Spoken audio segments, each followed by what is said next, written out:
The idea that the church can have no influence or no involvement in the operation of the state is absolutely antithetical to the objectives and vision of our country. Rick Santorum taking a controversial stand on religion and government.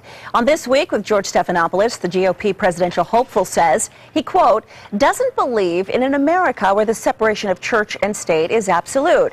Santorum goes on to say the First Amendment supports free exercise of religion. According to him, that means bringing everybody, including people of faith, into the public square. On the eve of the Republican primaries in Arizona and Michigan, how do you feel about Santorum's comments? Is it wishful thinking on his part that separation of church and state is not absolute, or do you agree with him? All right, in case you didn't hear what he said the idea that the church can have no influence or no involvement in the operation of the state is absolutely antithetical to the objectives and vision of our country. Wow.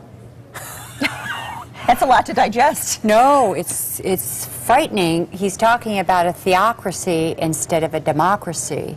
And that's what you see in the Middle East and in a lot of the troubled countries. And so whose brand of religion do you follow? It is trying to regulate faith. And so who has the most money? Is that which church or institution has the most money that gets to regulate what faith you're supposed to believe in? It's freedom of religion. It's not instilling religion into, you know that Thomas Jefferson was an atheist. And he's the one that wrote, in God, did they in God we trust, and and all of that. He believed in that there is a faith, but he was, you can look through any historical document that it was never intended to be Christian faith. And so who gets to separate? Yeah. And when you say church, that's basically what you're talking about, Christianity. Right. And even within Christianity in its own, there are so many different factions. Exactly right. Episcopalian, Lutheran. And so many people just feel like it's challenging. I don't want him to tell me what I have to believe. That's what they're saying. Challenging the Constitution is scary for a lot of people. Just believe what makes you feel right, and that's ultimately the most private thing you can do, is to have your inner self not be regulated by Your face says it all. Let's get to what you're saying on Facebook.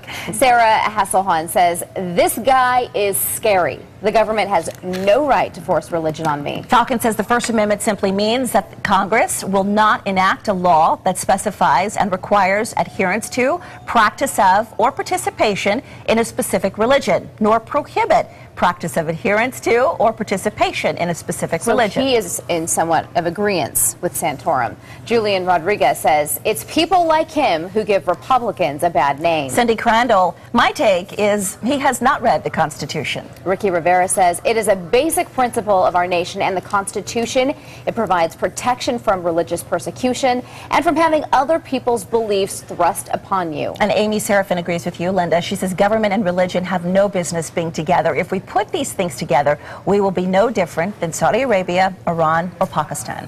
Yeah, and if you talk to any person who has fled these countries and come to the U.S. or how our country was created, the first synagogue, it was to flee religious persecution. Many of the churches established themselves, including the first synagogue that was over here was on the island of Manhattan, and the Quakers, and because they could be in a place where they weren't persecuted for their faith.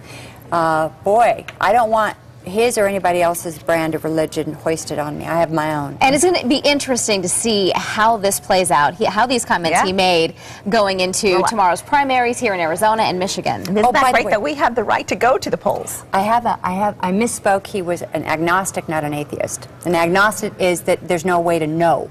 He doesn't know. He just said he didn't know. I don't know.